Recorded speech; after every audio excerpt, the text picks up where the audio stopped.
I'm Teisha Bader with the JBS News Update from Monday, June the 15th, 2015. Israel presented its report on the war with Hamas in Gaza last summer, just ahead of the report expected later this week on the Gaza war from the United Nations Human Rights Council. Titled The 2014 Gaza Conflict, Factual and Legal Aspects, the Israeli report released yesterday determined that Israel acted in accordance to international law in launching Operation Protective Edge.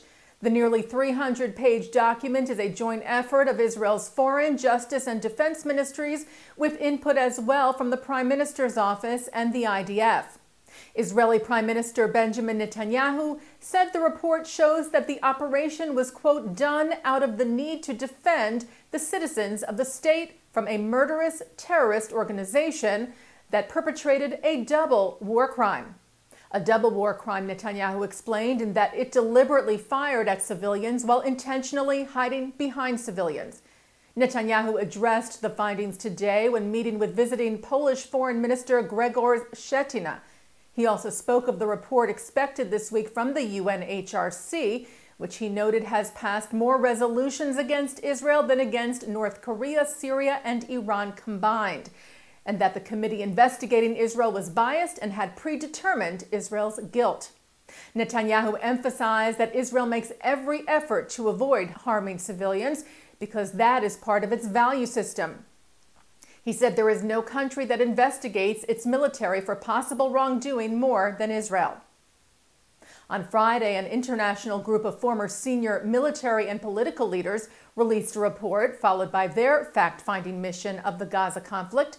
The mission was sponsored by the Friends of Israel Initiative. It was comprised of generals, politicians, and former chiefs of staff from the U.S., Germany, the UK, the Netherlands, Spain, Italy, Australia, and Colombia.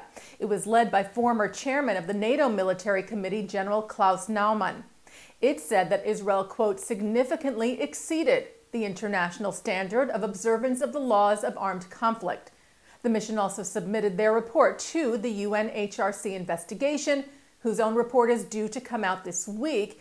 It will then be debated at the UN on June the 29th. Meanwhile, Polish Foreign Minister Schetyna also met with President Reuven Rivlin today, where the two spoke about strengthening the cooperation and friendship between Israel and Poland. Schetyna was also in attendance for the debut of the film Karski and the Lords of Humanity, about the Polish resistance fighter and Holocaust hero Jan Karski, in its first screening outside of Poland. The film was shown at Jerusalem's Menachem Begin Heritage Center last night, co-sponsored by the Israel Council on Foreign Relations, which runs under the auspices of the World Jewish Congress. At the event, WJC President Ronald Lauder called Karski his hero because he said he spoke up when most people remained silent. We Jews know what happens when the world is silent. The New York City Police Department reported an increase in anti-Semitic incidents in the first 5 months of this year. The NYPD's Hate Crime Task Force last week reported 53 criminal anti-Semitic incidents from January to May of 2015, an increase from 41 incidents during the same time period last year. The Anti-Defamation League's New York Regional Director Evan Bernstein issued a statement on Friday saying that the increase was significant and troubling, but not cause for alarm, while also stressing that, quote, every incident is a reminder that we cannot be complacent. Bernstein noted that most of the incidents were nonviolent, and he also lauded the NYPD's approach of proactive reporting, monitoring, prosecution, and community engagement. New York City Mayor Bill de Blasio honored hyperkosher hero Lassana Bathily on Friday for his actions during the terrorist attack on the kosher supermarket in Paris earlier this year. On January the 9th, Bathily, who is an immigrant from Mali and a Muslim, hid 15 people in the market's cold storage room and later helped police end the deadly siege.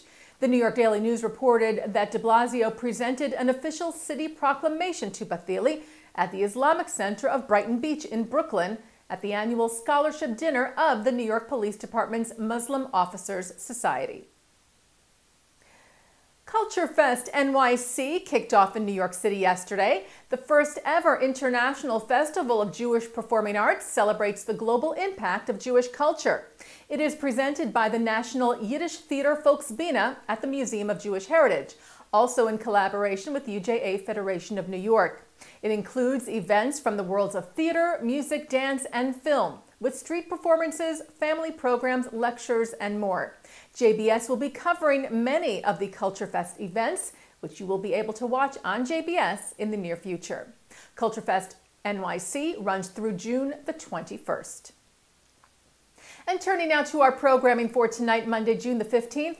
At 7 o'clock, a documentary that profiles the life and work of sculptor Max Finkelstein over his 60-year artistic career. Later tonight at 9, Mark Golub sits down with Israeli reserve soldiers currently on a Stand With Us college tour to talk about their experience in the IDF on L'chaim. And at 10, historian, writer, and film documentarian Simon Schama talks with novelist Jonathan Safran Foer about Schama's 5-part TV series, The Story of the Jews, from the 92nd Street Y. And coming up right after this newscast tonight, a discussion of the future of Jewish life in Europe from the American Jewish Committee's Strategy Conference on Combating Anti-Semitism, held just last month in Brussels, Belgium. And that's the JBS News Update for Monday, June the 15th, 2015. I'm Teisha Bader.